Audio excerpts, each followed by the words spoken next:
Alrighty then. It's Friday live with mail calls from famine to feast. Last week we had very little. This week we got a lot. It's right behind my big fat head. Um, Hopefully get a sound check. Make sure everybody can hear me. I didn't see John SRV come in, so he's my normal sound check guy. So Lynn, let me know if you can hear me.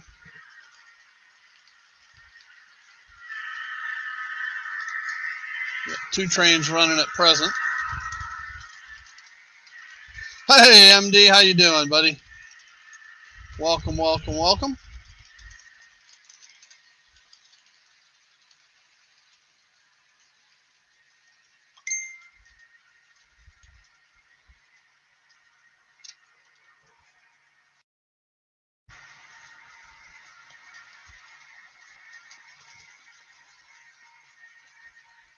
Oh, wow. Looks nice, Lynn. Some wood kits. MD hears trains. Hopefully he hears me too. Sure he does. If you hear trains, you gotta hear me. I got two trains running right now. We've got the city of Los Angeles and the Burlington Blackhawk.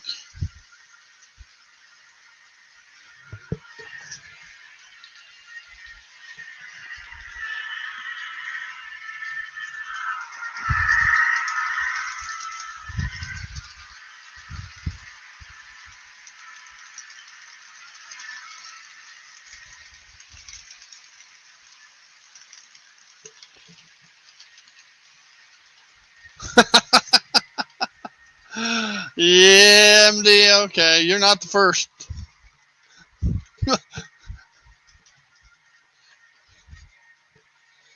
uh,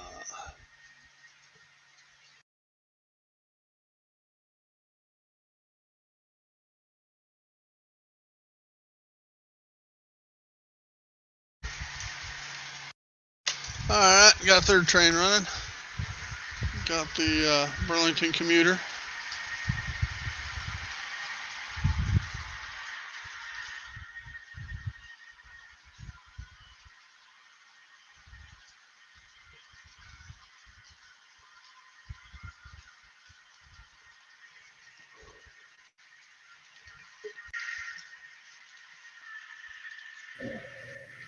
Hey, Lynn, good morning to you.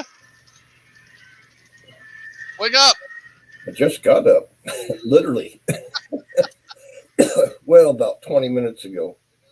I've Well, been awake off and on, but I looked at the clock. Eight? you're just the traveling man. Eight? Well, maybe. You saw my message. Yeah. Yep, yep.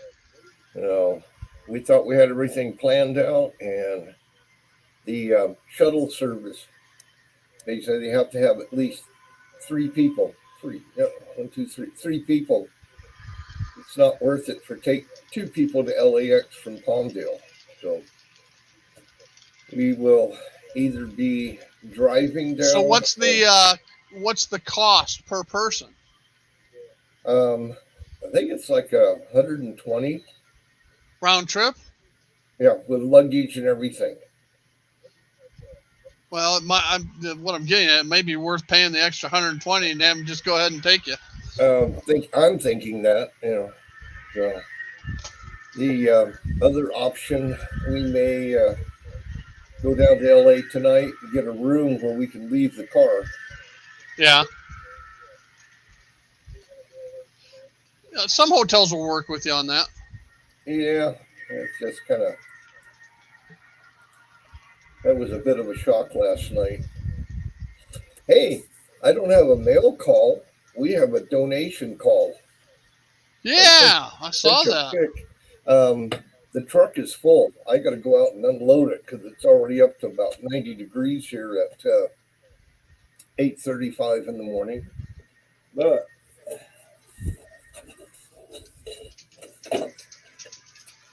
we had a donation, and one of the boxes is full of these half-built.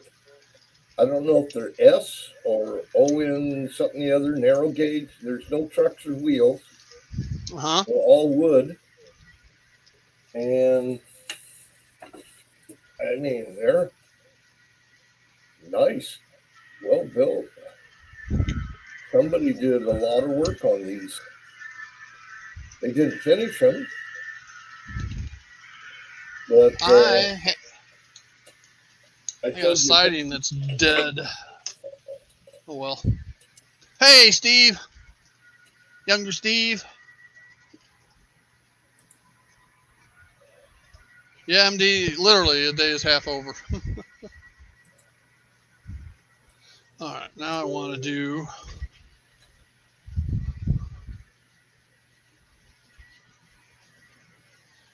track staging 2.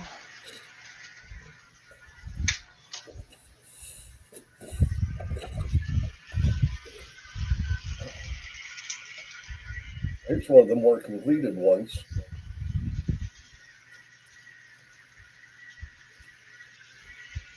But they're too big for HO. Way too big.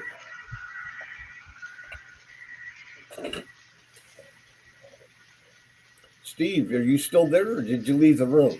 I am still here. Oh, okay. I'm just firing up a another train. I thought maybe you were rubbing two sticks together or something to fire up. I'm sure you watch other YouTube channels. And do you ever watch Thunder Mesa? Yes. Okay, I contacted him last night and we talked for a while. And I said, hey, when I saw this donation, I asked the club if we could give it to you. And the whole club is in favor of it because Uh-huh. it's too nice to go in the trash. Don't know if we could sell it or not. And thought Dave would really appreciate it. He was really impressed. He was impressed that we thought of him. And he says, no, I've got too many projects. I don't need that. Okay. Well, it was good on paper. Yep. One of the donations, and I really hate to do it, but it will probably come down to it. One of the members that lives too far away to drive to the meetings, he's going to take a look at them, but 3 boxes, crates, one of them, big crates full of old magazines and all, Model Railroad and all of those.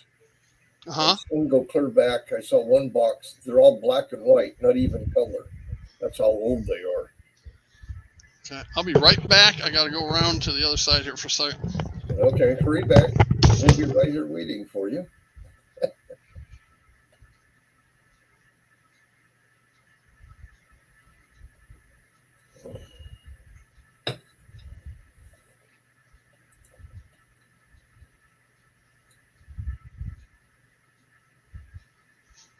Well, he even left the door of his cabinet open. Stuff could fall out. By the way, good morning to everybody that I haven't said good morning to. I've been a little busy here. Had to make coffee. Steve requested a vanilla latte. I got the vanilla. I don't have the latte part of it. And I got a grandson just waving too that took off for school, second year of high school. California changed their start time now by an hour. The only bad thing about my staging area, tracks are, if something comes uncoupled underneath there, Okay, I have a hell of a time getting it out and back hooked up again. But it is what it is.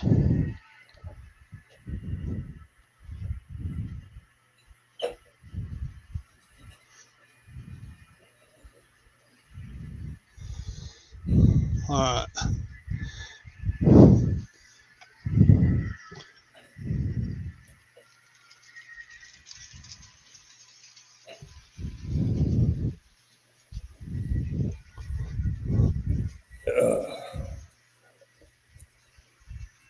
Robinson advised me the garage door was open. Okay. It gets hot. Sometimes it doesn't go all the way down. And we're getting notices of flex alert, possible power going off, stuff like that. So I went in this morning how to reset the sprinklers. We are on water rationing, but we do run some of them for the plants in the backyard. So Yeah, we can only run ours. We're on water restrictions too, but it's not because there's not enough water. It's because they don't have enough pumping capacity, and they're building a new pumping station, so it's due to be completed any time now. So, and Mr. John Linton and all the Steves rule. Yeah, more Steves than Johns. I think that's a Steve and John show. Yeah. Hey, you're getting a little roughy there this morning. You gonna grow one of these? Or? Nah, I'm just lazy. I didn't shave. Yeah. I got a haircut the other day. It shows. I do that once or twice a year. The girl that cuts my hair, she recalls me from after I went a year and a half without a haircut and literally cut off just shy of 12 inches. Down here somewhere.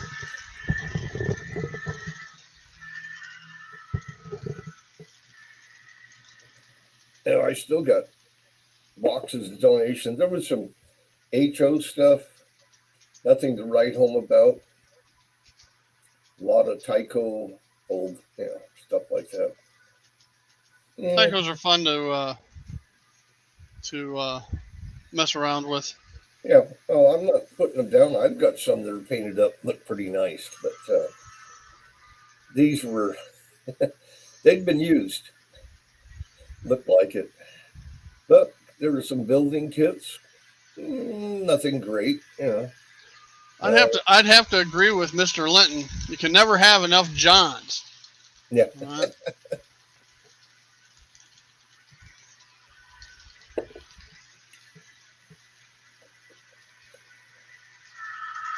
It was a whole donation of interesting O scale. Some track, a lot of cars. I didn't see if there was an engine. Somebody probably grabbed it because as soon as we showed up at the meeting place, we started unloading the trucks, 2 truckloads. One car and one truck. Guys are like, oh, I want this, I want that. Yeah. But it was interesting. The cars that I saw, the stamp on the bottom said Allstate. Huh. That meant they were from Sears. There was a lot of custom train sets and custom cars back in the 50s and 60s. Heck, even the company I worked for in the 80s and 90s, we put out a couple different train sets for our company. And I think they're contracted through Bachman, but also for IGA, grocery stores.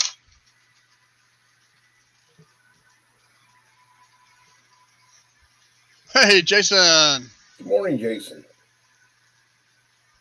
Jason's probably about ready for lunch. He's probably getting close.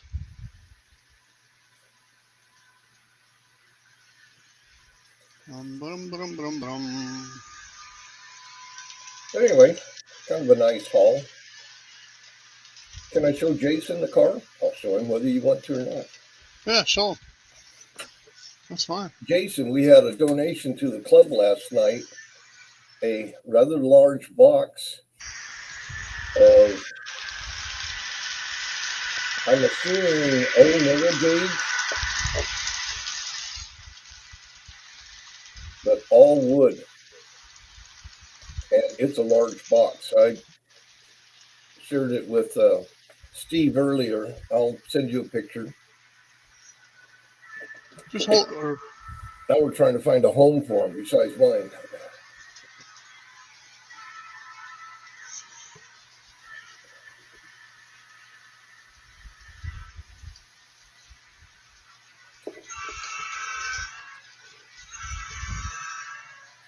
Now, the question came up last night, since they canceled our shuttle, what happens when we return at about 10, 11 o'clock at night from the trip and they cancel the shuttle for us to get home? Yeah, then you're up creek there too. Yeah, that's more serious. Wife goes, I didn't think of that. Well, I'm thinking about it. I'll I tell don't you want to. what, I traveled constantly through the 90s for business and never got stranded anywhere. Okay. I got rerouted. I got, flights changed, that kind of stuff. But I never got stranded anywhere. And now it's like it's the order of the day. Everybody I talk to that flies has huge delays or cancellations. And, it's just nuts. We've had some major delays.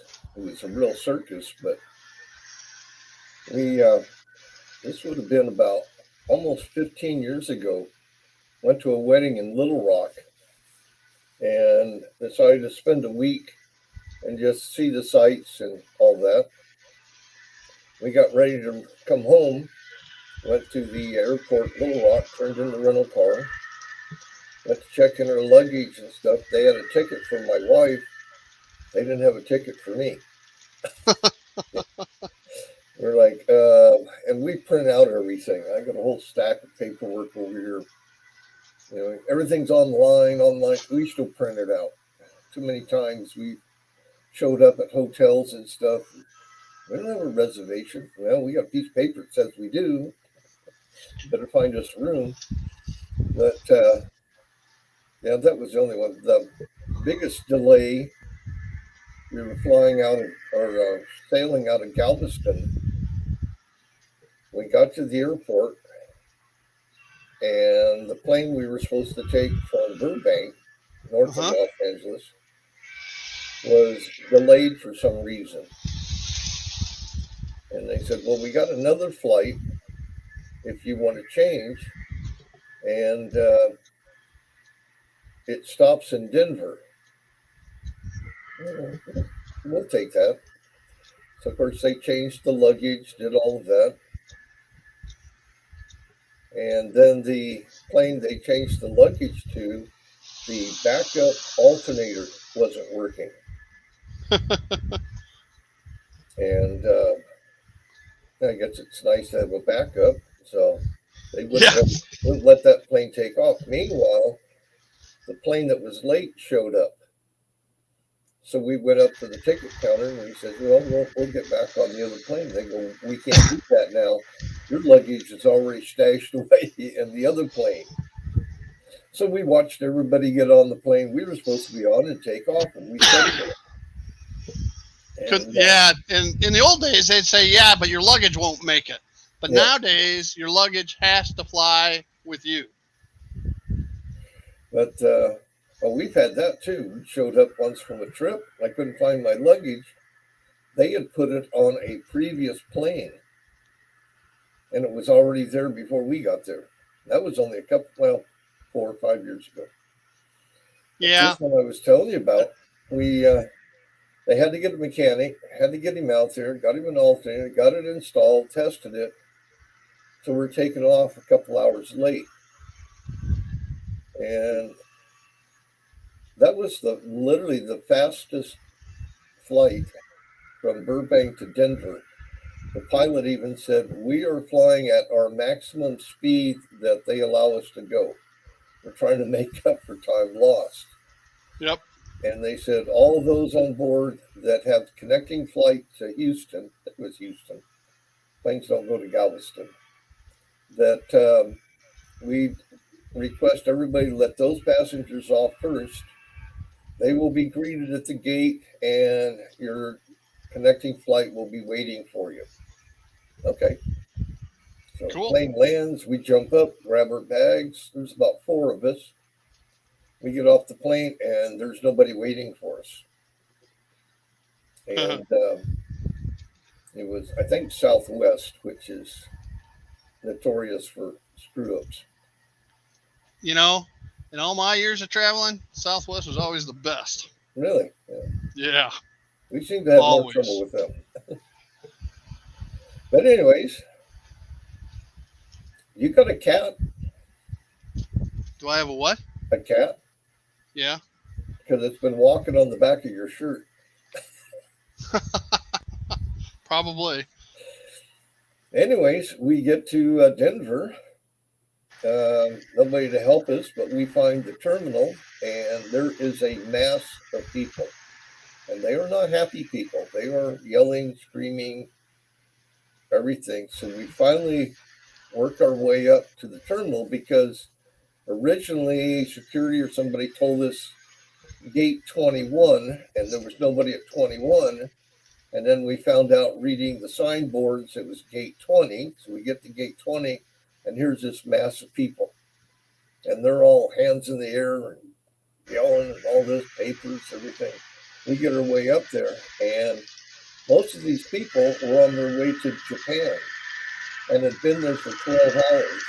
Ooh. So they took the plane we were supposed to go on and let these people go to Japan. Huh. The problem is they don't have a plane to get us down to Texas. Huh. They had to assemble a crew and get a plane and fly it to Denver, do all this stuff. Plus, there's something about pilots can only fly for so long, so they had to deal with that.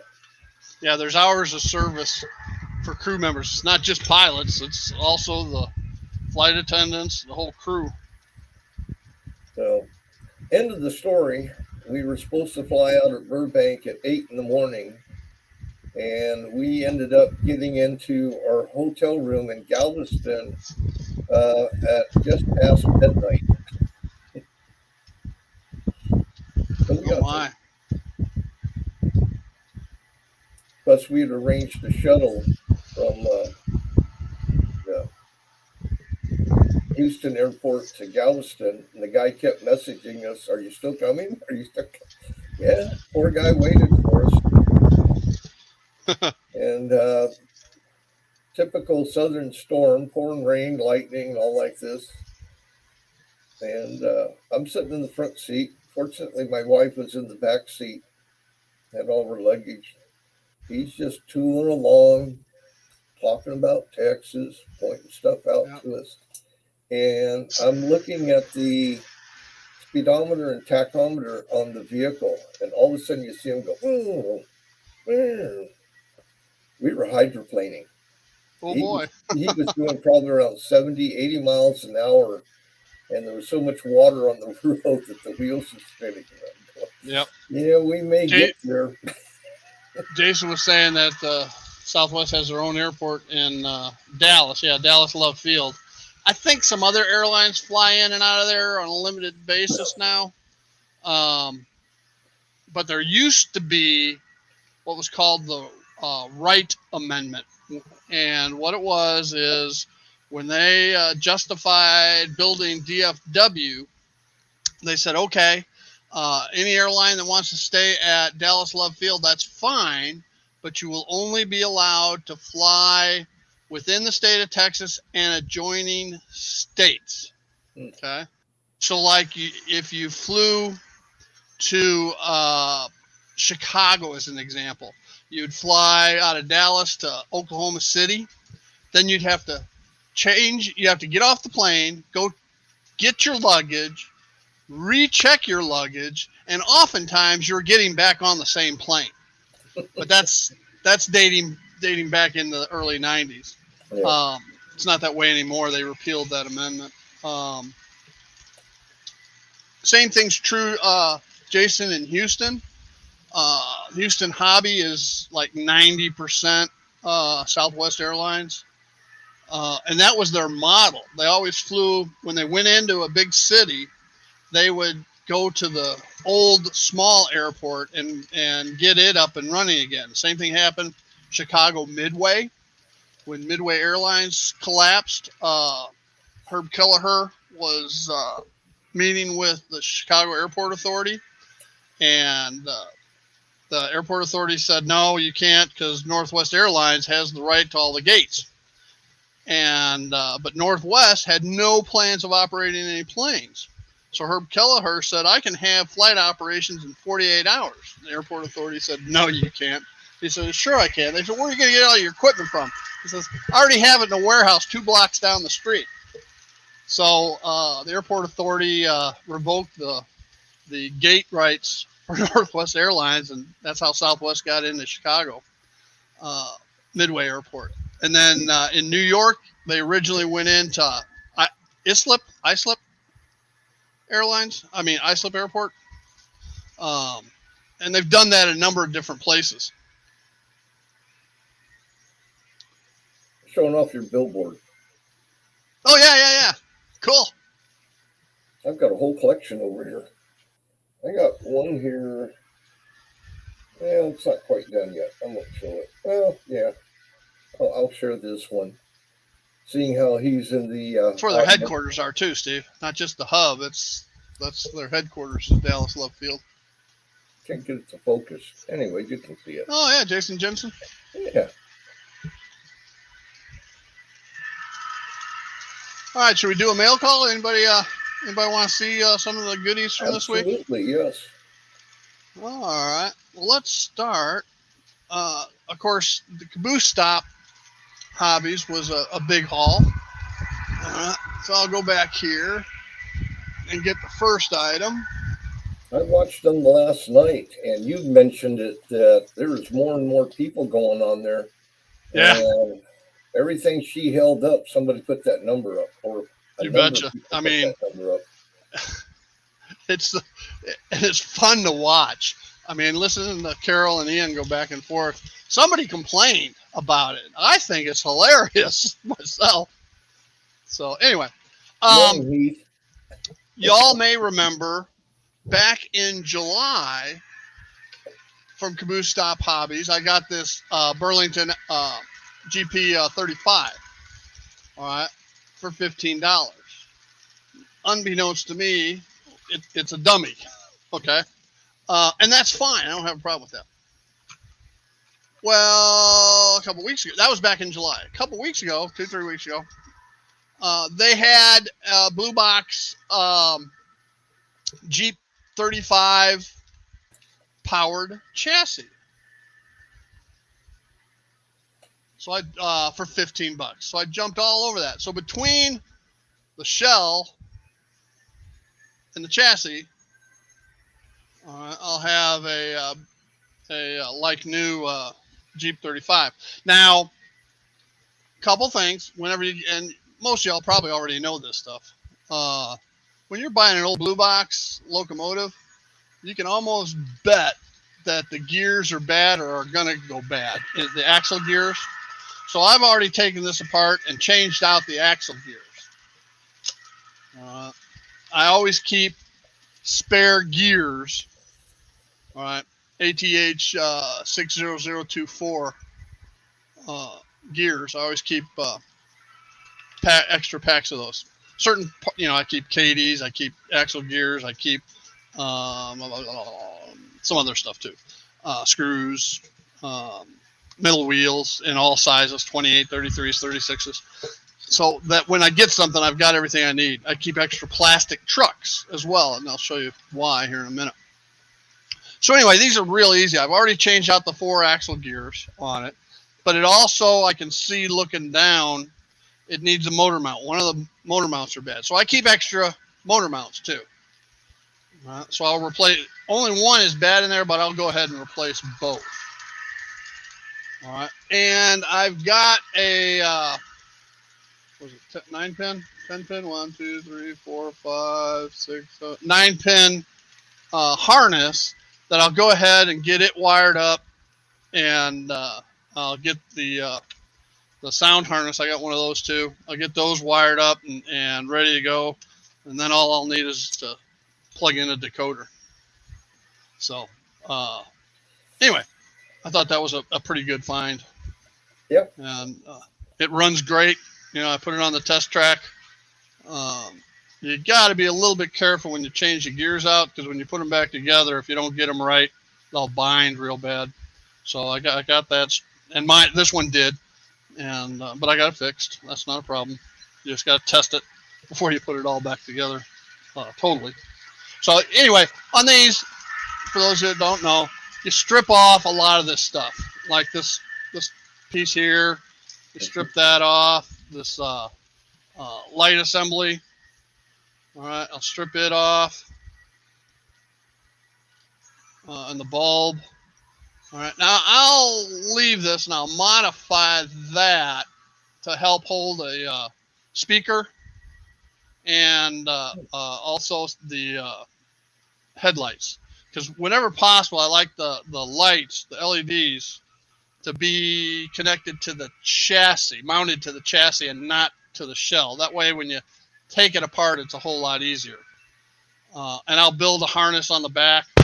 The decoder will go up here on top of the motor. And anyway, so. Good morning, Jack. Saw you. Say what? I was saying good morning to Jack. He jumped in here. Oh, hey, Jack. I was too busy talking. So that was one of the purchases. It came the pouch with the detail parts and all the railings and stanchions was all intact. So it's got the glass or the glazing for the windows. So I mean it's like new. All right, very little wear. There's no wear on the wheels. So I'm thinking it probably is never or very seldom ran. So that's the first item. Now, I'll bring the other two items. You know, Steve, this always reminds me of watching somebody else open their Christmas presents. It's like, oh, good for you. Wish I had yeah, that. This is, opening this one up again. It was. Oh yeah, I remember bidding on that. Oh yeah, I remember that. Anyway, and the package arrived like an hour and a half, 2 hours after last week's Friday live stream. So the next item was this Burlington hopper car. Okay, and it came with a plastic coal load, which I thought was kind of unique. Now, this has been redone. All right, because I can see the decals and so forth on it, but I can fix that with a little dull coat. But this is an old Varney car. It came in a blue box, but the trucks were somewhere on the body of this thing. It's right there on there in the rib. It says Varney, and it's from 1959. Okay. So, but it came with metal sprung. It's got metal wheels and metal sprung trucks. Well, when I first started this railroad, I had a lot of cars with metal sprung trucks, and I found it real quick. It doesn't work real well with DCC. Yeah. It's a shame too because they look so nice. Yeah, and I don't know what the big deal was back in the day with metal sprung trucks, because they don't do anything, all right, other than looks. Okay. Well, they got anyway, a little flexy thing going on and weight. Yeah, but your train's not going to flex. If it does, you got bigger problems. But anyway, so I took those off. I keep some plastic trucks. I tuned those pockets where the axles go into. And when I say tune,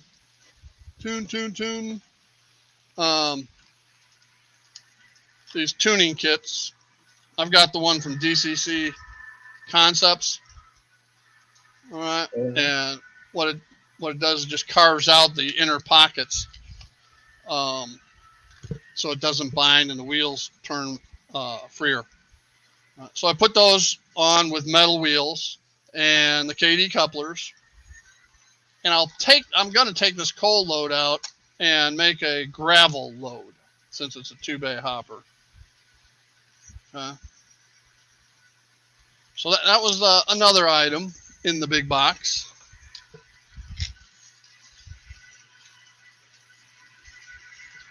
Hey, Heath. And hi. Then they had a couple of Athearn Blue Box Burlington passenger cars back in early August, late July. And I have one of my Burlington passenger cars that I cannot, for the life of me, figure out why it derails in one specific spot all the time.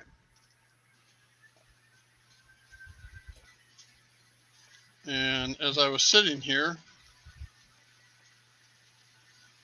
two of my trains stopped. There we go. Okay. And so I said, the heck with it, I'll just buy another one. I had replaced the trucks, I'd replaced the wheels, I'd replaced the couplers, I double and triple checked the weighting.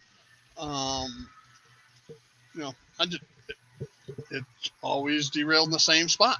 And does it make a difference if you turn the direction? It still was derailing. And I'd change the cars it was coupled to, and it would still derail. So I just said, the heck with it. I'm done fighting it, and just went and got another one. Okay. So, and that problem solved. That works.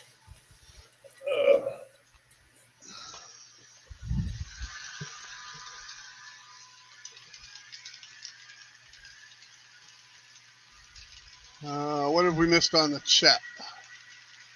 Well, Holly's been asking Heath if he can change his Tuesday night to another time.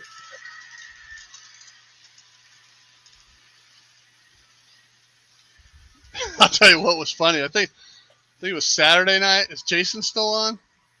Mm-hmm. I think it was Friday night. It's that early Saturday morning. I woke up and it was like 1:30. So I turned YouTube on. I turned YouTube on. And here's Jason and Robert running trains, doing an op session. And I said, this is getting bad when you guys are still up and I'm waking up. So. It was around 10 o'clock here on the West Coast. And I was thinking about turning in. Yes, no, And I'm just flipping through YouTube, see what's on, anything worth watching. And there they were. Yeah. And, they were just having a good old time. And then all of a sudden Steve pops up in chat, Okay, it must be really getting late. And I looked and it was about 11 here. So that would have made it about 1 or so your place. So. No, I've been 2. Oh, okay. Yeah, I was going to say it was between 1 and 2 sometime. Whatever time it was. It was late. All I know is go to a show in the morning. Yeah. Once I told those guys I just woke up, I think they realized it was pretty late. And now they know why I go to bed so early, right? Because I wake up so damn early. Let's show some trains.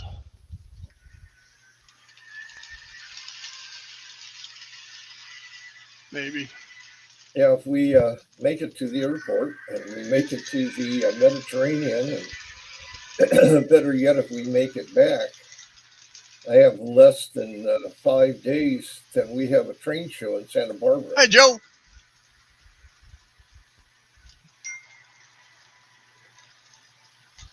Uh-oh.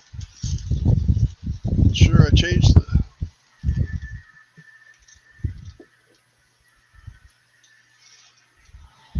the camera, and what happens? I get a derailment.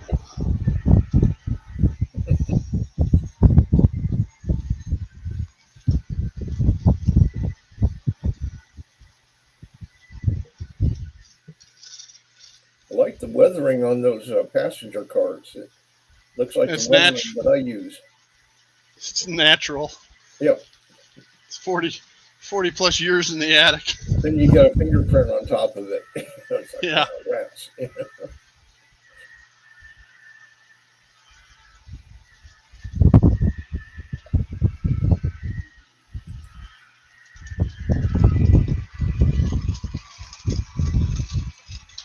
man. All right. Trains are getting tired. I just took a peek at the temperature. It's 9:10 here, a little after 9 in the morning. It's already 95. A couple of It days ago, we is. were out taking care of some things, hopefully to go on the trip. And I looked at the dash, and the temperature was 116. Not a Is that record. the day you? Is that the day you posted the temperature? Yep. Thought so. And it's supposed to be like that for another week.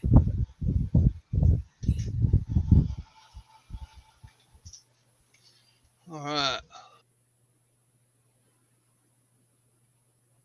But then our humidity is like 11%.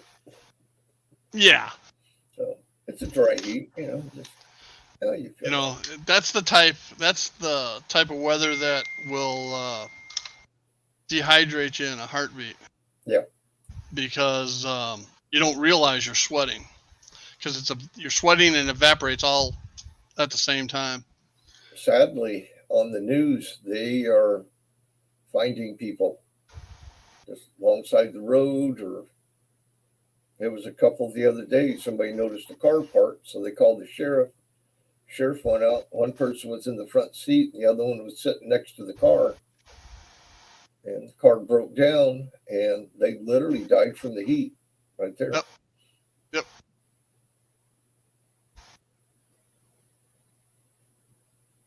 I was talking about timonium. Too far for me.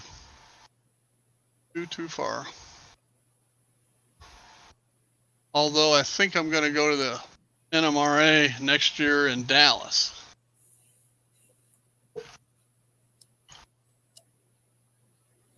We had a discussion at our meeting last night. I don't know how many on here have been seeing AJ Anthony Jr. from Bakersfield, a really young guy that does the weathering. He Uh huh. does, fantastic weathering. And he's going to be at the GHAM, that's acronym for Golden Empire or something in the historical big train club in Bakersfield. And they put on a show that it's equal to the Great American Show. It's got several clubs, different scales, vendors, all kinds of stuff. They even had ride-on trains for a while, and they ran into a problem with insurance. But AJ is supposed to be there doing demonstrating, so I'm looking forward to seeing that. Yeah. All right, let's see what else I got. Should we see what else I got? Continuing on with stuff from Carol.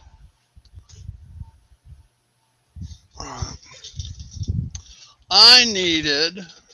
I'm out of ballast. Well, I don't have a whole lot of track left to ballast. And normally I use a blend of the light gray fine and the light gray medium.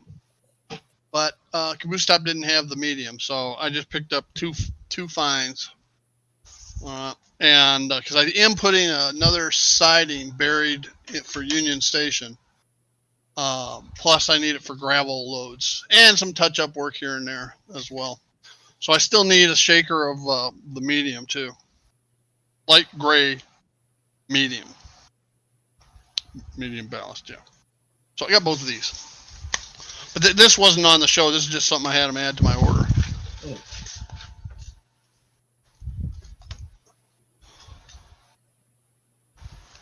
Then, mini metals retail for what, $19.95, $20 thereabouts. I always bid on anything in the early 60s, 50s, or 40s whenever they have them on Caboose Stop. So two of the ones I got another 51 Hudson Hornet. Oh, nice. It's a different color than the two I already have. All right, and then I got a 55 Bel Air Chevy. So, and modeling Chicago area, It means I have to have a lot of vehicles. So, thus, why I'm always bidding on them. Now, this last Wednesday, they had 3 different taxi cabs, and I was trying my hardest to get them, all 3. I couldn't type fast enough. I got 1. I think. You never know until you open up the box. Years ago, Jason Friend, your neighbor, Yep.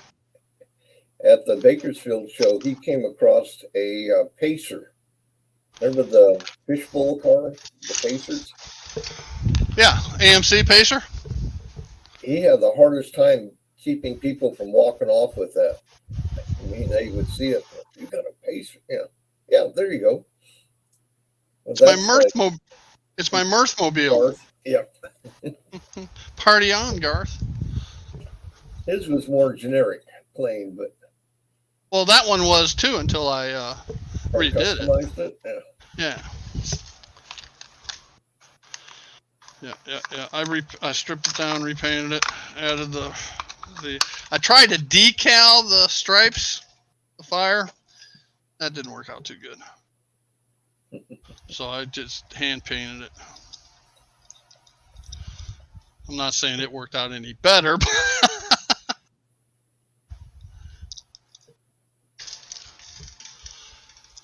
yeah, I like these mini metals because you can open up the hood and see the engine in there, and pretty sharp little cars.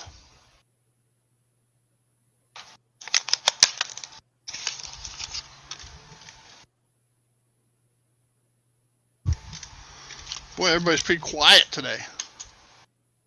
They're all saying hi to each other. Yeah, Joe, I didn't see you bidding. Of course, I'm so busy trying to pay attention to what I want. I rarely catch what everybody else is getting.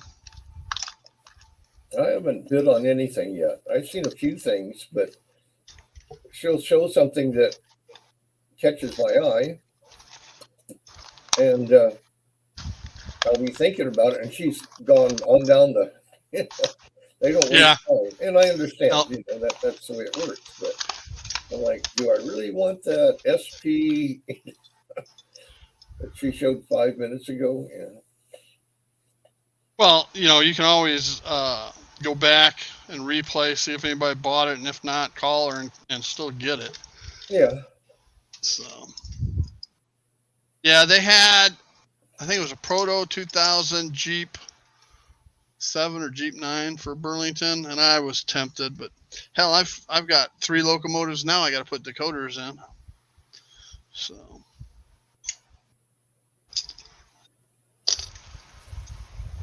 Yeah, I'm getting to the point where maybe there is a limit of how much stuff you really need or want. Yeah, Joe, I was looking. There was a, I want to say it was like a 1950-ish grain semi truck that I tried to bid on. I don't know if I got it or not. I don't think I did. Yeah, the wife has pointed out a few times, is it a need or a want? Exactly. Do you need this? I don't need anything. Somebody would stuff that I bought that I forgot. Somebody, one of the videos said something about a medicine that will keep your husband from buying trains. And my wife was, yeah. And I said, that already exists. And she goes, well, what is it? And I said, estrogen.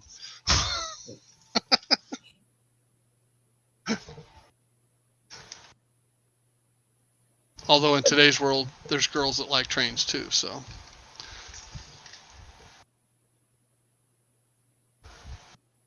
You've been watching Tina Marie's videos?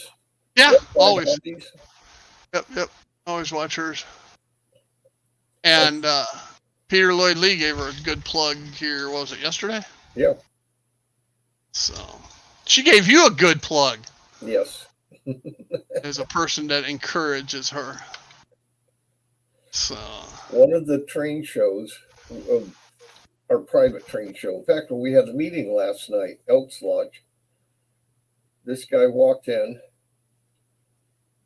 By the aroma, I don't think he'd had a bath in a few weeks. Oh, joy. And he had a cardboard box. This guy, hard to tell how old he was, but I'm going to put it in the 80 range. Uh-huh. And he walks in with this box, and he just sits there.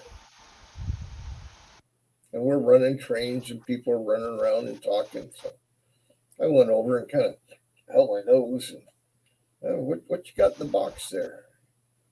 I'm trying to sell these Atherton blue boxes. So what's in those? And the boxes the corners were rubbed bare, but he opens them up and they're all brand new kits. Wow. And CSX in blue. Huh. And I don't know if they were different numbers or not, but 12, 15, 16, something like that of these boxes. What was he selling for? Well, that's where it got interesting.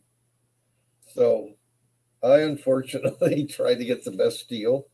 So I'm going, well, what do you want for him? I don't know. What do you give me? And my wife, bless her good heart, she walks up and she goes, here's $20. And the guy goes, takes it, hands me the box, and zipped out the door. Really? Yep. So when Tina Marie and I met more or less on the internet, I saw her on Who's Big Bill Talking To and some others. Yeah. And it said Mojave Model. Well, I live in the Mojave. The town of Mojave is right up the street this way. Right. Well, it turns out Mojave also goes all the way to Henderson and Las Vegas. So right. She set me straight on that. So we are talking about stuff, and she talked about how she wanted to expand her railroad and so forth. And I go, hey, I got this box of these blue box cars. She goes, well, what do you want for them? And I go, well, my wife paid $20. I'll sell them to you for $20, and I can give her the $20 back. So she met us at Ridgecrest at one of the shows. And how many kits were there? Pardon? How many kits? More than we thought. It was an even number, so I'm thinking 16. Oh, man. Shit. It was, I told her 12, and then we started digging them out, and no, there's more than 12 in here. So I had a couple of spare engines, so, kind of beating somebody, and she's a little bit of a celebrity, so I gave her a couple of locomotives, which she was impressed, and a hand car, and a whole bunch of other stuff. She filmed the whole layout, did interviews with me and Benny, the shipbuilder, and the club president. I'm the vice president. Was that about a year ago? Because I remember you. Yes. Yeah, I remember that. Okay. And the whole time she had it on mute, and it didn't record anything. Oh, no. So months later, she made phone calls to the three of us.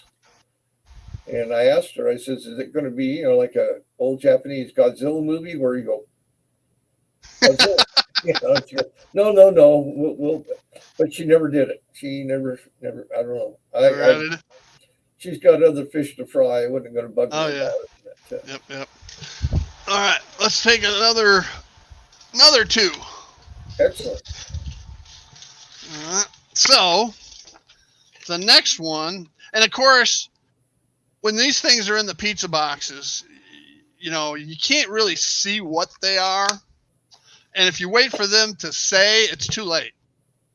And so when I look at them, I'm looking, okay, that looks like a 40s, or that looks like a 50s, or that looks like a 60s. And if it's, then I bid or post for it. All right. Well, this one I thought was like a 40s, but it's not. It's a 60s. I mean, a 36 Ford. And it doesn't really fit. Here, over here. Oh, over there. Yeah. There it is. 36 Oh, Ford. that's nice. Oh, that's good. No matter what. Yeah. How's Jason this morning? How's Jason doing? It's raining. Yeah, it's coming down. I mean, it's not as bad as it was, but it's coming down. Much needed rain, though. We could use some. Yeah, it turned Not out. like Vegas, but we could use some. That's a nice car. Yeah. And the next one, I could see that on Jason's layout. Yeah. it's a little early for his, but this one would work on his. This is a 50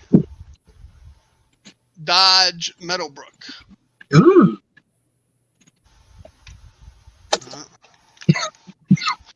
And like I say, these mini metals typically retail for about $19.95, and Caboose Stop sells them for $9. How much? $9.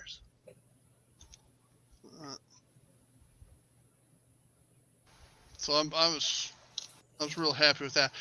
But she was funny. She goes there, and I forgot what it was, but there was an Oxford diecast, and she goes, "Oh, she had it for $9. I should have," and she says, "I should have priced it higher because these are really good." Well, Oxford diecast are retail for about $11 a piece.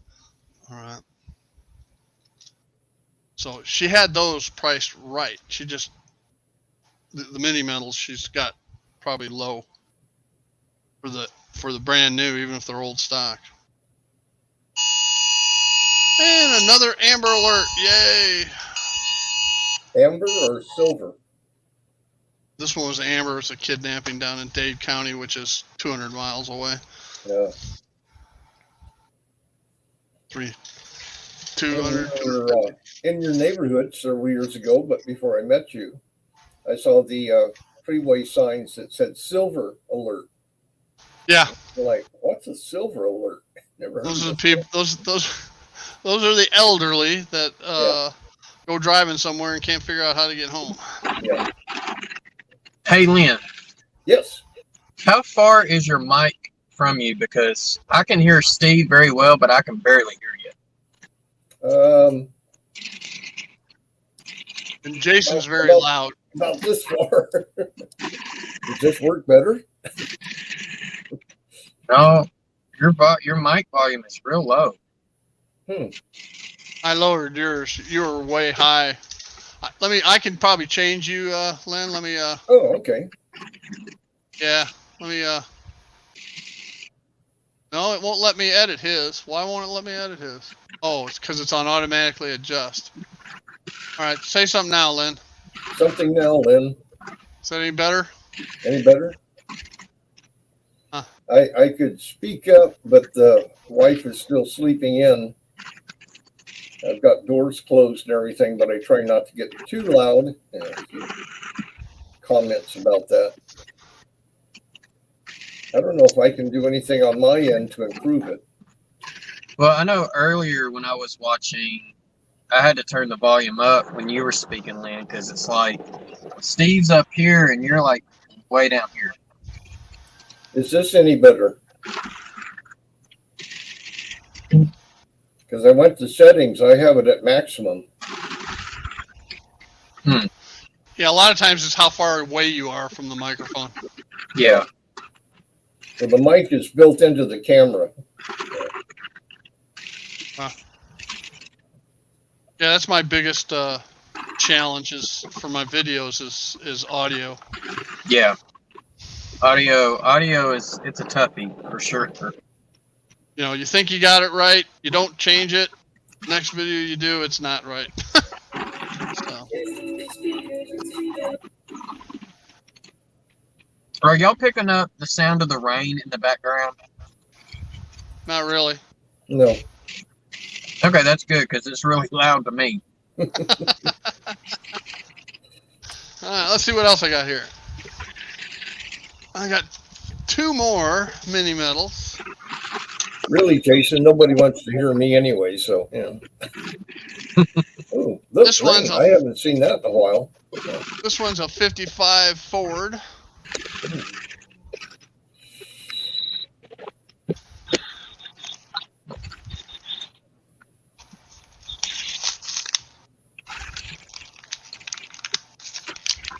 Chat's pretty dead. Yeah, nobody's talking. Yeah, I say hi. I didn't get to say hi to hi. I see Joe. So what's up, Joe? And I think that's anyone else? Jack Jack? What's going on, Jack Jack? Heath was on for a little bit. Yeah, Heath was on, and then, of course, I left. So I got to see Heath before I went to lunch. So Jack Jack, Joe, and I are the three that popped on since I've been off. And this one, well, this one has a rubbing Oh, looks like tire. someone's there. Alan is doing chores.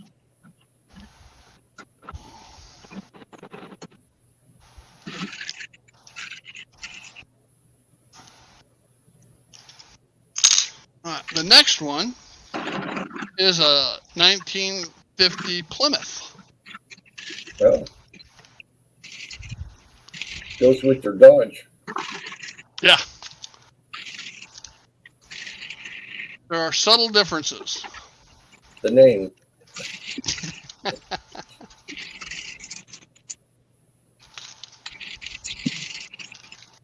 Yeah, it looks like we got a few people here still. A couple of them are lurking in the background. Is that Ooh, thunder that's in the nice. background? Say what? I was wondering if that was Jason with thunder in the background. No, Oh, it's just okay. a rain shower. Chaz, Co, it is partly or mostly cloudy here in Tampa Bay. Getting ready for our afternoon, our daily, this time of year, afternoon thunder showers. It's just that time of year. That Yeah. was one of our concerns with flying tomorrow. Is the East Coast is getting some storms. We have one stop on the way over to the Mediterranean in Pennsylvania, someplace. New Jersey, one of those states. They all seem the same to me.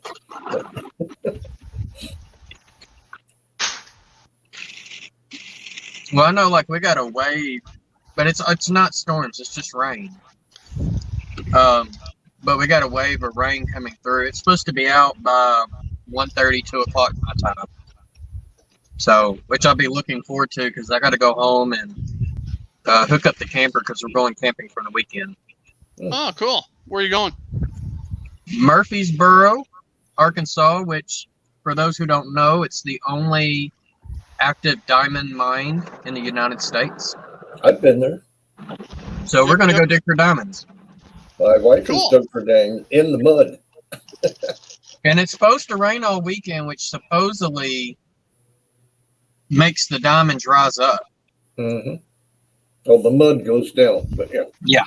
The mud goes down, the diamonds come up. Yeah, I've got a picture of my wife out there. She's got a big, it was December. It just rained, so everything was muddy and the mud was sticking to your shoes and all like that. Mm-hmm. She's got coats and all this stuff on, and she's just going at it in the dirt. I'm going to find one. I'm going to find one.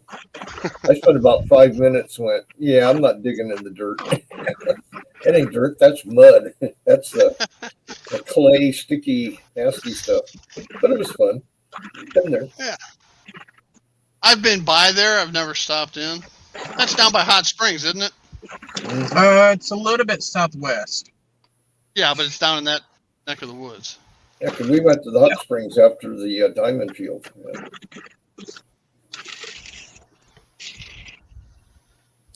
Hey, Scott. Hello, Rick. Hi, Rick. Scott, Morning. how's it going? Alan, I'm going to try to grab one. The last time I went, I was a little bit older than Aaron, my kiddo. And I struck out. I did not find anything. Scott, yes, I do still have NCE stuff.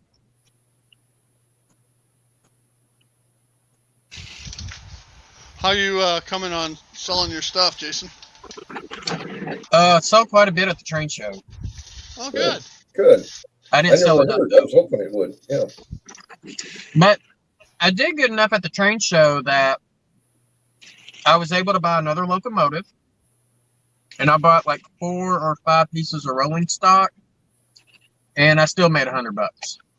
Oh, good. So Good deal. not too terrible. All right, my next one is, this one is a 1966. Oh, I guess I got better change cameras, right? A 1966 Ford pick-em-up truck. I need to put this one in a scene up on Jack's.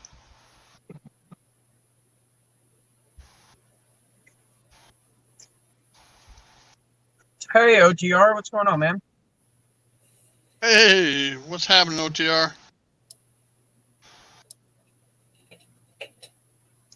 All right, I don't know how this one opens. Steve, not metal, Yes. but plastic. You got any use for one of these? What are they? Is that 187th? Looks bigger. No, it's HO. Yeah, of course I do. Okay, you're not getting this one, but yeah, they're HO. Yeah, I got the I've got a Woody like that. The reason I asked is a while back I wanted a truck for one of my modules, and then I kept forgetting to put it on the module. But to buy one, I had to buy 3. So I've got 3 of these things, and they have yet to go anywhere other than up on the shelf. Tell you what, this Walters truck's a POS. But they're plastic. They're not metal. Yeah, that's fine. I mean, depending on the quality of the detailing and stuff like that, you put it up front or you put it in back. It doesn't matter. Yeah, it's not Like too all bad, I've got some old hollow plastic ones that I just use those in the junkyard with some resin cast tires. Well, if I remember, and that's hard for me to do lately, but in November, I know this guy that we're going to be maybe seeing. Maybe I can throw it in the suitcase and bring it along. So. I bet you there'd be a spot in your suitcase for that. Yep. All right, this one, I threw away the box, damn it. Well, let me dig. This one is a 49 Mercury. Nice.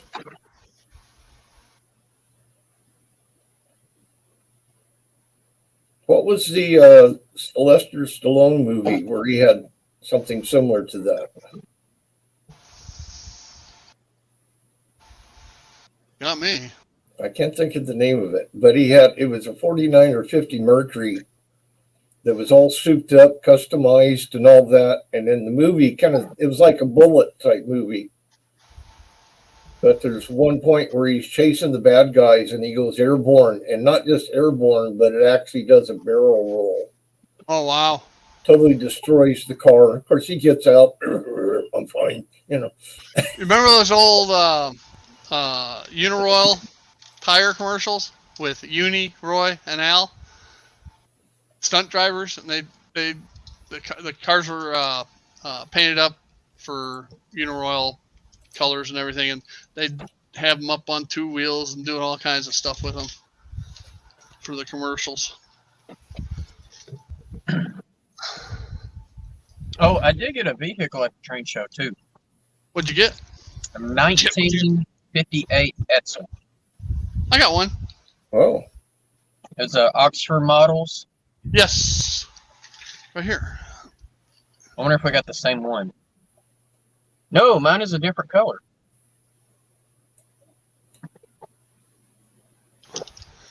'59 Edsel. Mine is black and red. Okay. That's cool. Yeah, every time I go someplace that has Oxford diecast, I always take a look, and if they've got anything I don't have, I try to pick something up. Sometimes Hey, I'll get duplicates because You know, especially okay. like in bigger cities, you got multiple people with the exact same car. Yeah, exactly. Especially Chicago. Yeah. Chicago. Plus, it's I'm modeling a big enough area here that could what the heck? You got your scanner going there, Jason? Yeah, I got it going. Hello, Jeff Bennington and Elkhorn Valley Railroad. Hello, Edward Cady.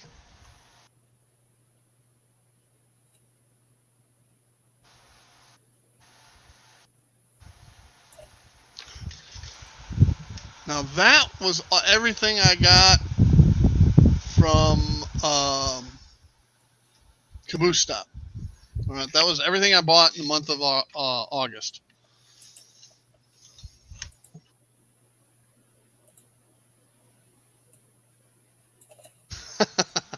OTR is plugged into the train matrix.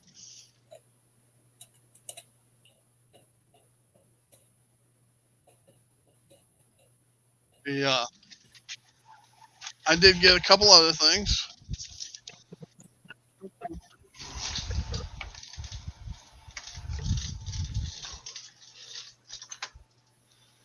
I mentioned before that that I replaced the gears in that Jeep 35 chassis.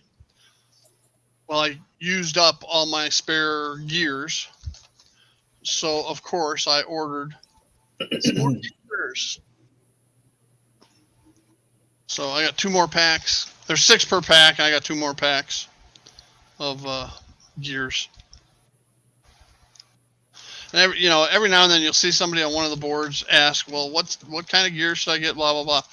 All you need to know on these is how many teeth there are. Okay, and as long as you're replacing the same teeth and the same diameter or radius, you're good to go. So these, they say they're good for an SD40-2 or an SD40T-2, but you know what? They'll fit just about any blue box. The 35s, SD45s, Jeep 7s, Jeep 9s. I've used them in E units, Proto 2000 E units. Now the axle size is different, and you might have to ream out the axle pocket on them, on the gears, to get. I think the Proto 2000 has a bigger diameter axle, but they still work. So the only gears that I've noticed that are not really interchangeable between brands are Atlas. A lot of times, I'm gonna turn that thing on. But no, the Atlas gears are not centered. Or on a couple of the models, my models, they're not centered on the axle. The gears are offset. So, and it's mainly my Alcos, the RS1, the RS3s, and the RSD5s that I have. Which some of my RS3s and the RSD5s are all Kato chassis and drive. Right. So, but yeah, and I also have an Alco S1, but it's painted in the wrong scheme, so it's too modern. But yeah, those right there, the gears are not centered on the axles; they're offset. Now when I do the wiring harness on this Jeep 35,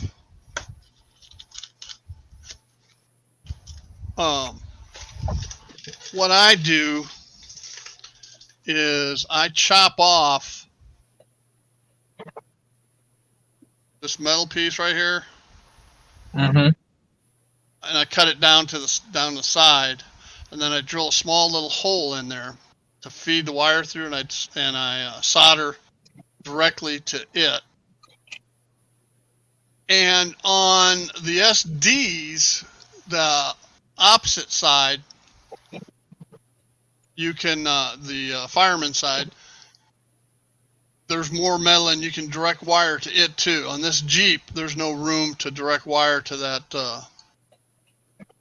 pickup. So what I'll do there is I will direct wire to the light assembly in here between this piece that comes off and the first piece that comes up. So Now, is that one because you got to take the motor out no matter what. yeah, because you gotta put some Kapton tape under there. Yeah. Sometimes what I'll end up doing is I will drill down into the area that the bottom motor contact attaches to, and I will kind of drill a little cavity to put a wire in, and I solder right there on some of my models. Okay. Yeah. Might look at that. Like I say, normally I like to do them on the trucks because that's the cleanest spot for it. Yeah. Because the way these trucks make contact with that crossbar, hell, let's just take it apart and look at it. Where the bolster pin's at. Yeah. Steve? Yes?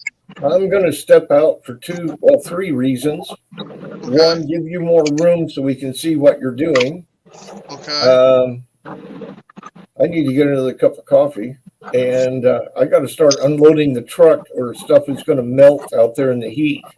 I just checked the temperature. It's already up to 98. So, yeah, it's going to get hot, really hot. Yep. So, anyways, catch y'all later. See you in about 3-4 weeks. Okay.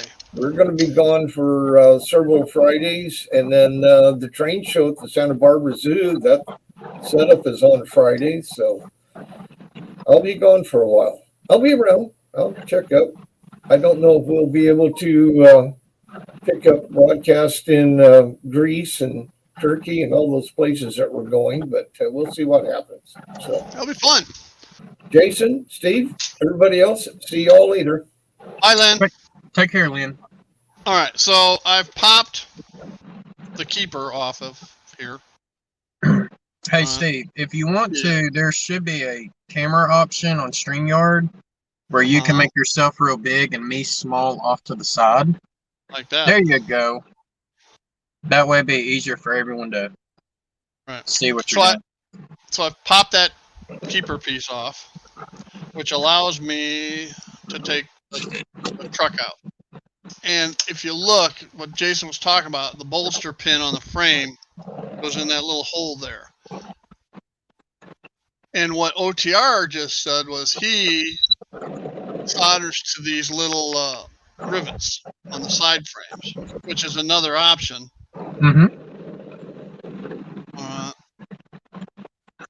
That I may have to look at. I just don't like the idea of that bolster pin.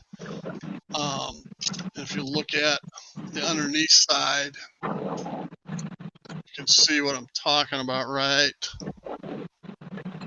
there, that little pin. And the way the truck pivots left, right, up, down, forward, backwards, it's not the best contact in the world. So anytime you can get direct to that pickup plate somehow, the better off you're going to be. So I got that piece off, which had to come off anyway. But I put the gear back in there, and I'll put the keeper back on it. As long as I got it apart, I'll leave it apart so that I can work on it some. I guess I could tilt that camera down, make it a little bit easier to see. There you go. Like that. Okay. So I'm going to snap this piece back on. Bring your hands back down. There, right there. Perfect. I put that the keeper piece back on it so I don't lose it. So I got that one off. Now we'll take the other truck off. Now the keeper piece you're talking about, that's the worm gear housing that snaps on and off. Yes. The cover to the worm gear.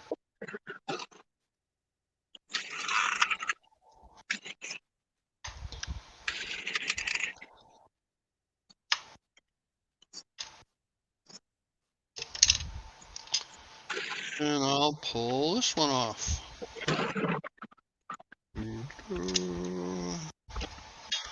And put the worm gear back in there. I was shocked to see when I took it apart to do all the axle gears that it had been freshly lubed. So somebody had lubed it up. Unfortunately, gears are bad because you could spin the axles. But in the grand scope of things, that's nothing. Now, what stuff do you use to lube your gears? I use Labelle 106 grease on the gears, and on the bearings I use Labelle 102.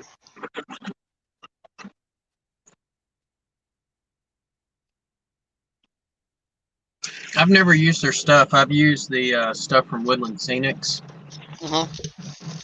It's gear oil, and then for the bearings I use light oil.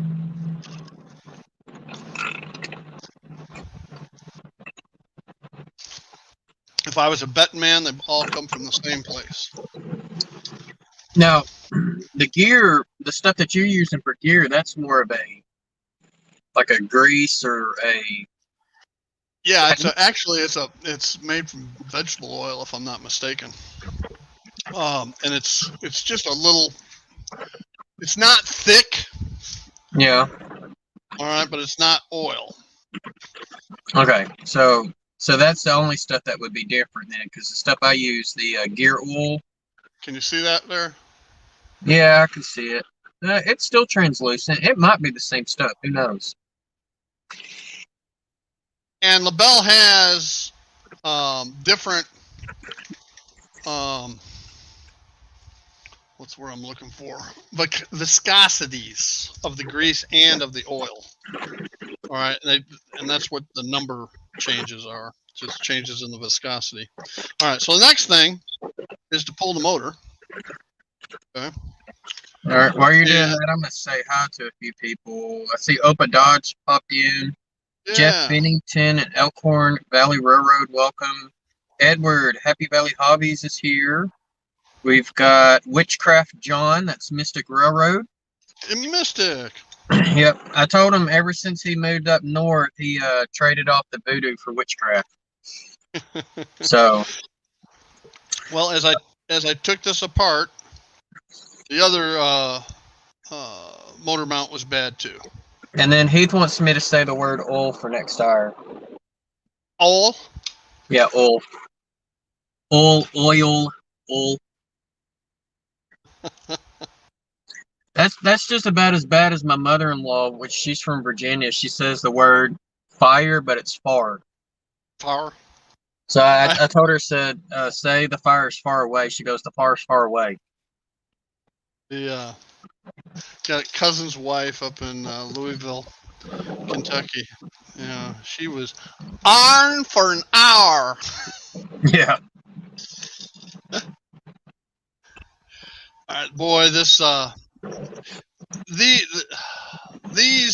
motor mounts are typically, when they're new, they're soft. These are as hard as a rock. Oh yeah, they get brittle, and then when they break, that's it. Yep. That's why I keep extra motor mounts around as well. Because sure as hell, you got to pop a motor out of an existing one, loose wire, or whatever the case may be, and the motor mount goes bad. Now, I've got the black plastic replacements, but they are designed for screws. Mm-hmm. Okay. I like those. And I do too. Because your motor's not going to twist and, it's not going to do this on you and all that. But you got to watch out. Some of the older motors don't have places for the screws. Luckily, this one does. Okay. Now, the next thing I do is I pop off this bottom, and you got to be real careful so you don't lose that spring in the brush under there. Yeah. I've done that a few times. Yeah. And you can see maybe the spring in the brush. You don't want to lose that. All right, so I just take the tabs on the bottom thing. I just cut those off. All right. Because you got to isolate the motor for DCC. Yep. Now, have you ever had to replace the brushes? No, I haven't. I've seen some units where they have ran the heck out of that. The brushes are pretty much not there. Yeah, they're gone.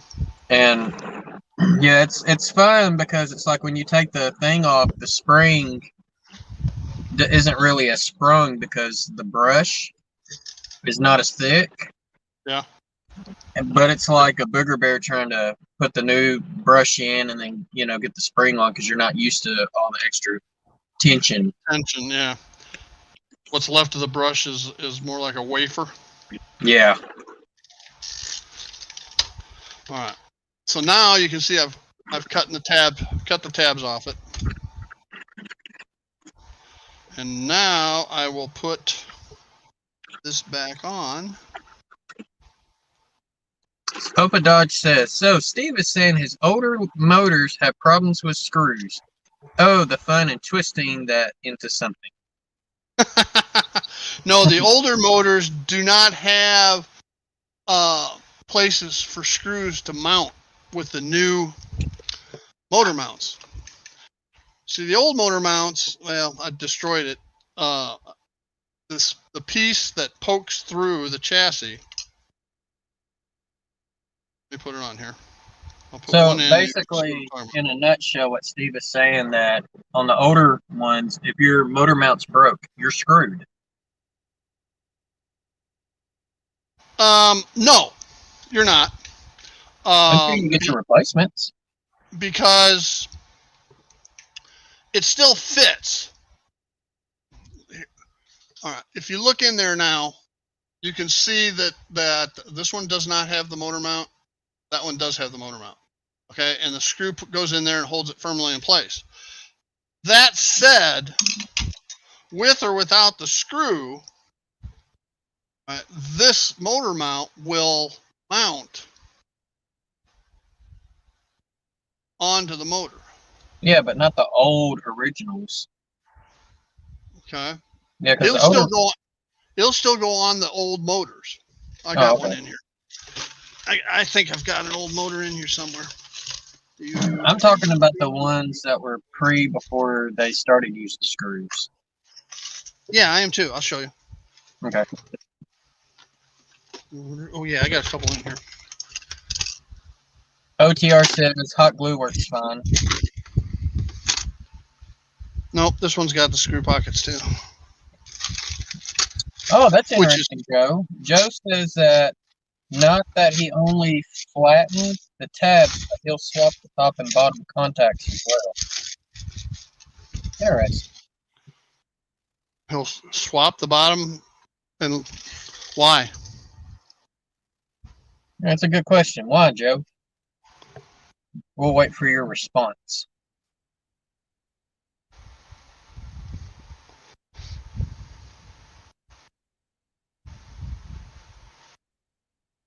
Now, what I do is when I solder on the leads, the motor leads, I will solder into this area right here. Mm-hmm. And likewise on here. Do you take an X-Acto knife and put little scratch marks on there? Yes. Yes. Okay. That or one of my little files, one of my jeweler files. To get that solder a little more to hold on to. A grip, yeah. All right, where'd I put the... All right, so here's the other motor mount. I can get it in place. Oh, it looks like... Whoa, do I have a train coming? Hey, Dwight! I got a red signal. Less chance of grounding. Why is that, Joe?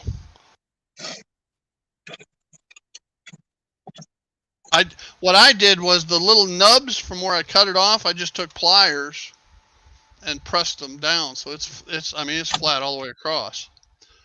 And what I do now is on the frame in here, I will take some Capcom tape.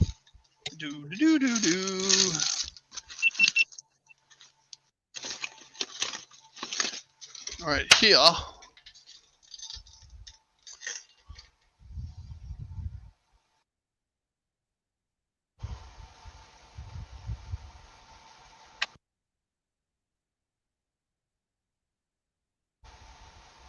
This is going to be an interesting experience.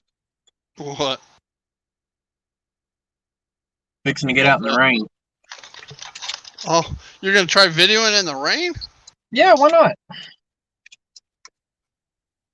Not many people do that. Yeah, there's a reason behind that. It's wet. I mean, my GoPro is water resistant. You got the housing for it?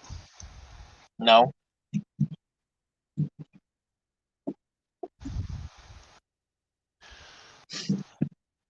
Hey, who knows how? Jason, does your GoPro go wireless? Yes. And have you hooked it up to your computer? Not wirelessly, I haven't. And that's because I use the media mod. So I use it as a HDMI camera to my computer. Yeah, I do too. But I want to. I'll show you here in a sec. Let me get this Capcom tape and I'll show you what the next item on the mail call is. Because I'm always looking. So now I put the Capcom tape in there. Okay, so now there's no issue about it grounding. All right, and then Hey, Dwight. Then the motor fits right down in there. All right, and with the motor mounts, presses in place, and then all I have to do is add the screws to the bottom. All right, and I hope I talk about always having having stuff. I hope I have those screws. All right, getting to the other item, because we've gone through all the cars and everything, and the gears. The other item I got was a wireless cam. Now, I got this one here that does great. Sits on a flat car perfect. It's great, but it's not wireless. This one is. But I'll be damned if I can follow the instructions. And you can hook it up 3 different ways. You can go through actually 4 different ways. Android, you can go through an iPhone, or you can hook it up to your home internet. But I'm just dumb enough. Oh, we got to meet. Hold on a second. Okay.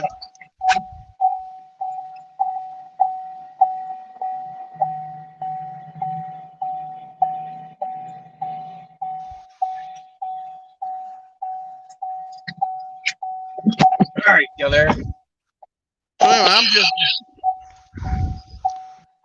ding, ding, ding, ding. Yeah, ding. I know. The door's open. I'm just dumb enough that I can't figure out how to get this thing hooked up. And I followed the instructions explicitly. Now, the one item it may be, first of all, I can't get it hooked up to my iPhone. But I tried doing it using the instructions to go into the remote. but it'll only hook up to Wi-Fi. That's 2.4 gig band, and I'm not sure what band my home Wi-Fi is, but I have a sneaking suspicion it's much higher than that. Ding ding pong pong.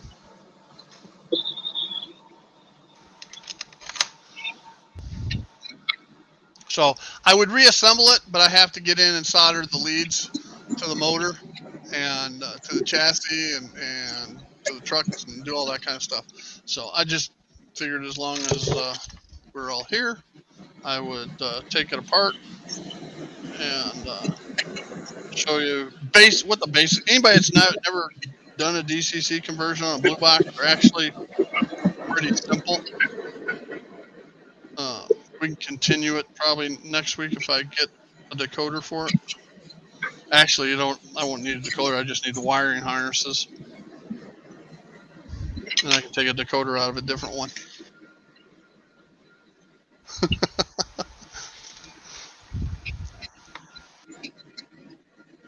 Here's the Canada car, all the way down in Arkansas. What, CN? Oh, okay, Canada. Okay, the cylindrical hopper. Ooh, what is that? Oh, that's a different tank car, isn't it?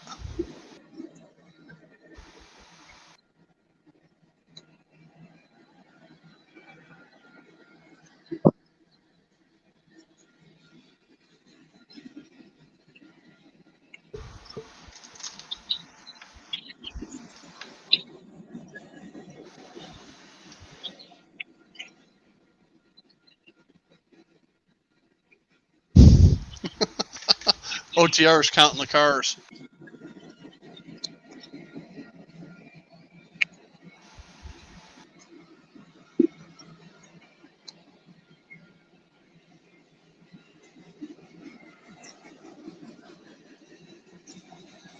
Conspicuous markers? I thought you were placarding trailers.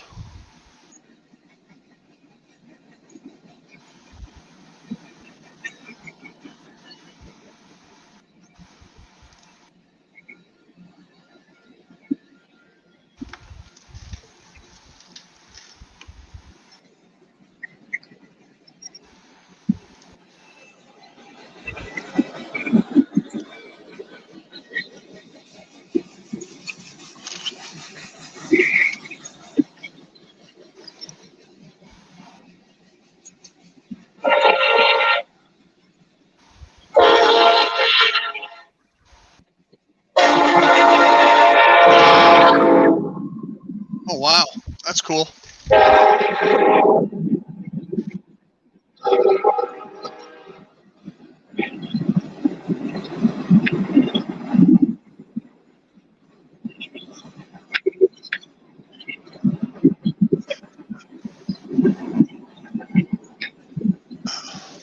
Burlington would break the trains up between Aurora and Chicago, the freights, so you'd never have any really, really long ones. You know, it might be 10, 15 minutes for them to pass, but that would be the max. Of course, that seems like an eternity when you're sitting there waiting to cross.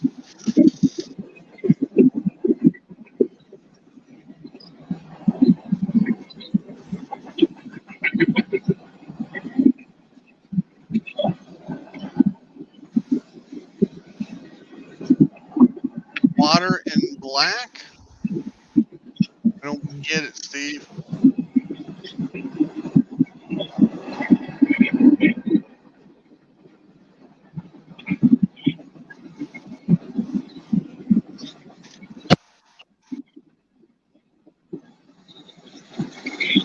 Boy, they're highballing that.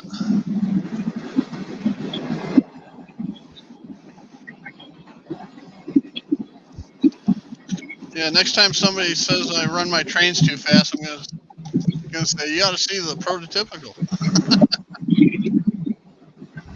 Then show them yours, Jason.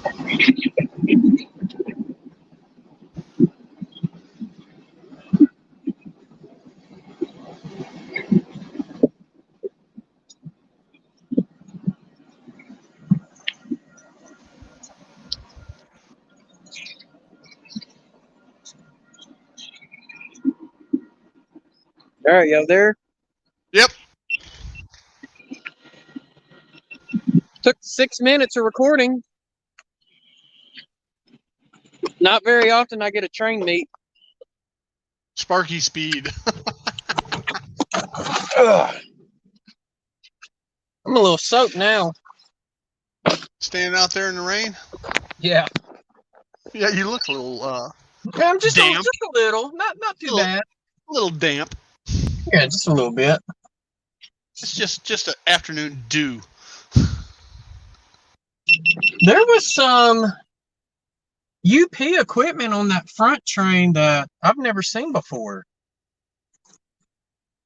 As far as power units? No, it wasn't power unit. One was a tank car and another one was a box car. And they were right there together. And they had some type of special emblem on them. Huh. So I'll have to pull them up on the GoPro later and see exactly what they were.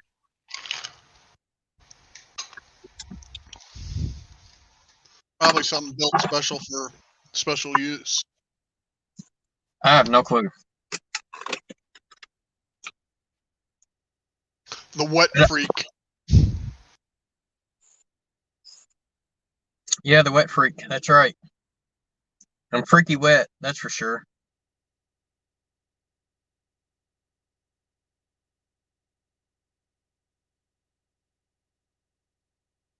Ah, good deal, Lynn. Lynn was saying they're supposed to be flying out to go to Greece on a cruise or something, and the shuttle from their town into LAX was canceled because they have to have a minimum of 3 people, and it's only him and his wife. So great minds think alike. Lynn and I both said, well, hell, it may be cheaper just to pay for that third person. All right. And so they called and Lynn made that suggestion. So they're going to do that, but at third passenger at a discount. So. Oh, that ain't bad. Cool. Yeah, Lynn, make sure you make that similar arrangement if necessary for the return. Or, yeah, you're paying round trip anyway, so yeah, it'd be paid for anyway.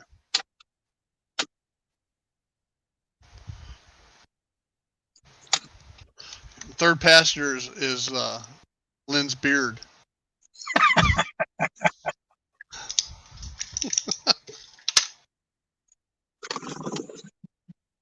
But I hate to say how many passengers they would count mine as then.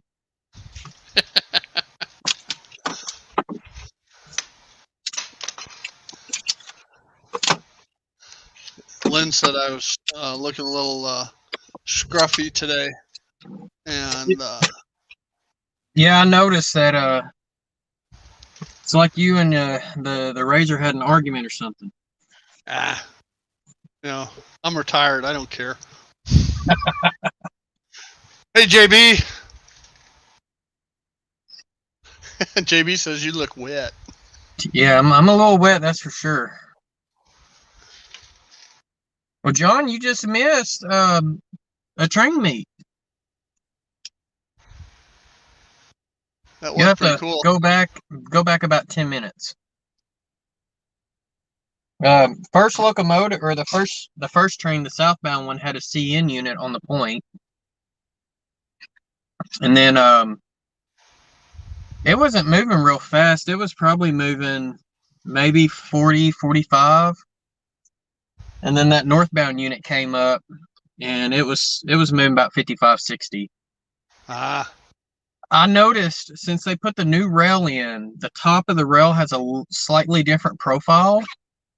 And because of that, they're allowing the trains to move faster. Oh, okay. So normally they're out like within 2 to 3 minutes.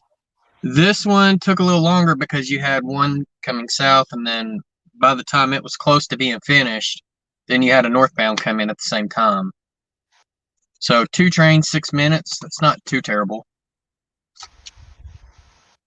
Yeah, that's pretty good.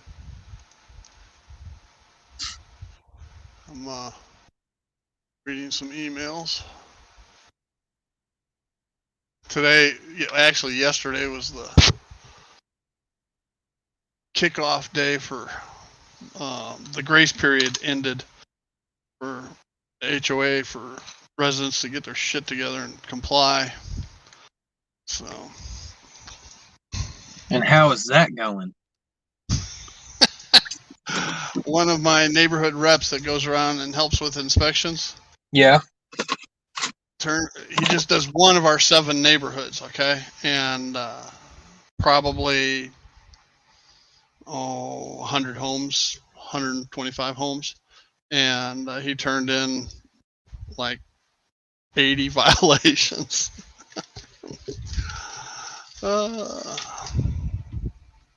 Man, that's a lot. 80? Yeah. Well, there's been no compliance efforts for roughly 4 years, little to none. And with the investment community buying up homes, it's turned a lot of places into rental communities. Right. Well, they're still bound by the covenants and restrictions. They just haven't been enforced on them. So. Well, on the flip side of that, Heath, every one of those violations is real. All right. When stucco is all moldy, when the grass is a foot tall, when the floor beds haven't been weeded, when the cars are parked across the sidewalk,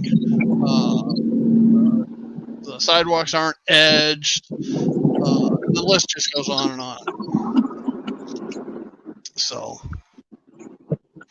I went through them, and I deleted some of his. I think out of the 80, I processed 65 of them. That's here nor here. That's got to keep you real busy. It does. But hey, I'm retired. I got the time, and if it saves property values, more power to it. I've got 3 homes that I found renting rooms, which is strictly prohibited. And the reason it's prohibited is because they have cars everywhere.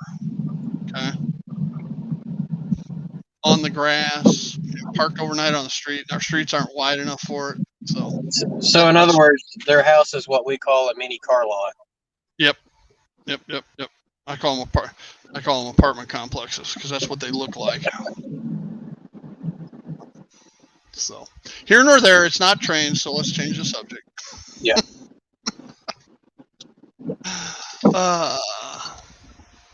Where are we at? We're an hour 47. Oh man.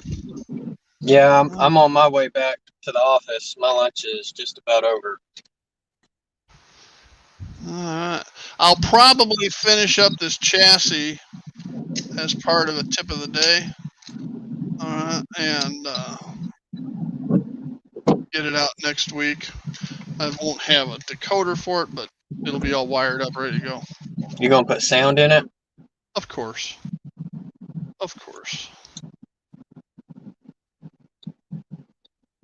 But I'm just gonna put a cheap Digitrax decoder in it. Now the 2 E units that I still have to do, I want to put Tsunamis in there. Tsunamis or Tsunami 2s? Tsunami 2s. Okay. Huge difference. Yes. I've got a couple locos with Tsunamis, and they're good. Don't get me, but I don't have anything with. I got some Economies and I got regular Tsunamis. I don't have any Tsunami 2s yet. Economies have the exact same sound files that the Tsunami 2s have. You just don't have all the functions. They don't have all the functions. They don't have all the really, really nice features. Right. And where the Tsunami 2s have, like, you got one for Alco, one for GE, 2 different ones for EMD, the Economy only has like 1 or 2 prime movers from each of those. So, you might not even have the right prime mover choice for the locomotive that you have with the Economy. So, but I mean, it's not that bad. The Economies I have, one is in that E5 or E6 Bachman on it, and I forgot what the other one's in. It might be the RS3, or that may be the Tsunami. I don't know. I lose track.